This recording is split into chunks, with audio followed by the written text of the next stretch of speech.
We've had a plebiscite here at Revista de la Liga, which is where the word plebs comes from. And the mass vote was that I'm not particularly articulate or knowledgeable. So we cast around for somebody else who is. And while we're waiting, no, that's a bad joke.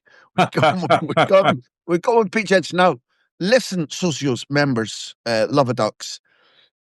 We beg your indulgence this week because Pete was out singing and drinking until 6 this morning. It's currently 9:02.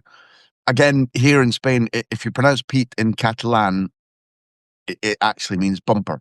So one of us is full of butts fizz, and yet we bring you this joyful service on the 7th day of Christmas. My good friend brought to me Revista de la Liga, the weekend almost. Pedro, that will serve for my introduction.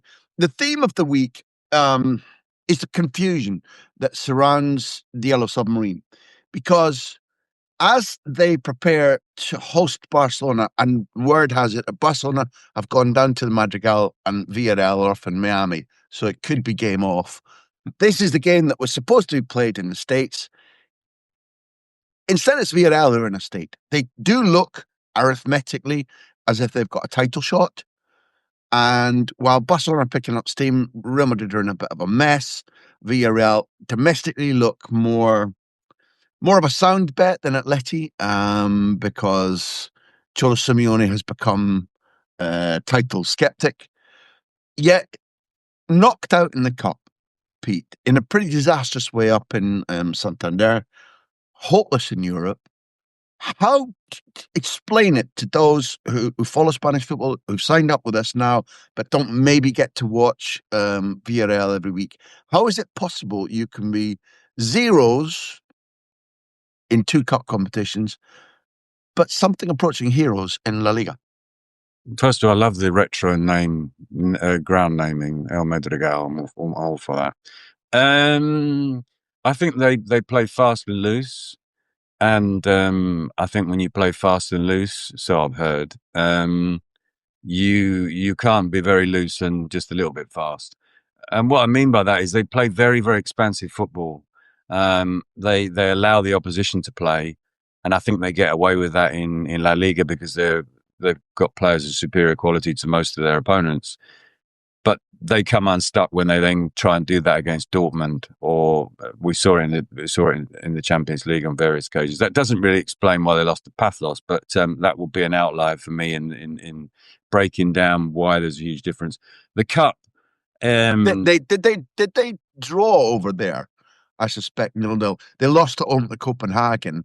And when you say fast and loose, for those maybe who've joined us or who are watching this season having not followed Marcelino all their lives like we've been doing, the style you've described is not only accurate, it's not, morning Steve, it's not Marcelino's calling card, is it? No, and there are a few bohemians there in the Rhapsody. Vega at the back is a lovely player, but he will go wandering. He's not a regimental. You're talking about Marcelino with his 4-4-2 with the straight lines. You can put the spirit level on the midfield, the back four, and also the quality. The quality is there, but it's not. It's one down from top drawer, isn't it? Oluwayasei, Ayozi, the perpetually sadly injured Moreno. So I think that's another factor. I think in La Liga they've got the quality to maintain this title push, because I think Madrid and Barcelona, well, particularly Madrid, are going to keep on slipping up. But up against the big teams in the Champions League. Although you do point out that it's been Copenhagen and Pathos and Racing Santander. How strange was it that Racing, which of course is where Marcelino first really came to football always does that to you, doesn't it? He got them. If there's a marble, if there's something that you don't want to happen, it will. Got them into Europe and then just walked away before ever taking charge of them in European competition. Yeah, I don't know how it's going to end this season for them. There are things to be fixed. But I, The title then? Like, did well, you see they'll be in the mix. They'll be in the mix, but they'll lose. They'll lose do they against win it? Do they Barcelona. win it, Pete? Do No, they win it? no. They don't. They Impossible. don't. They don't beat Barcelona for this weekend, and they don't win the title. So, therefore, on Sunday afternoon, that's what I was going to put to you. Barcelona they've got momentum, they're robust, they get results and late match bursts has made them league leaders, probably merited league leaders, but aren't they vulnerable? Isn't this an opportunity for Villarreal, their fans, their manager, and their humiliated players to take some of that frustration out and to run Barcelona a little bit ragged? Do you see no way that the reigning champions get beat on Sunday afternoon at the Magic Alley? No, because again, they'll go with the fast and loose philosophy of you attack, we attack, and they're not going to come out on top in that scenario against Football Club Barcelona. Okay, look, Barca, for my taste, are playing a brand of football which is very different from last season.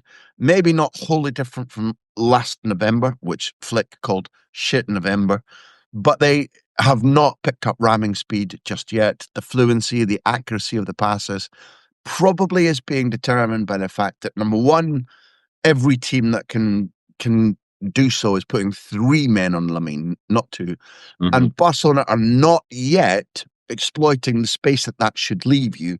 Rafinha has made an occasional difference in quality, total difference in application and competitive aggression, but he's still finding real match sharpness. If you look at the cup game, Rashford did what he's been doing all season, which is in bursts, look very impressive and dangerous. But for Guadalajara, every time up until the last minute when Lamine's pass put him through, Rashford didn't finish. The keeper managed to produce good saves.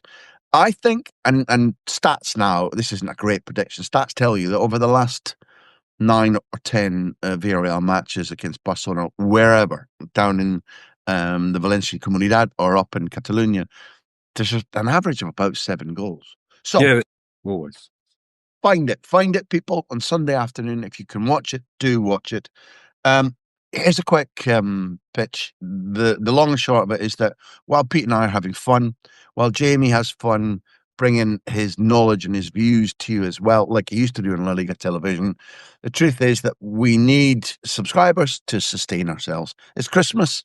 A podcast is not just for Christmas. It's something that you should care for and love and often feed pedigree chum. That's us. We are your chums. If you can subscribe for £3.99 a month or 30 quid, that'll take you through to July. Please do so. Please dig deep, and thank you to the socios who already have.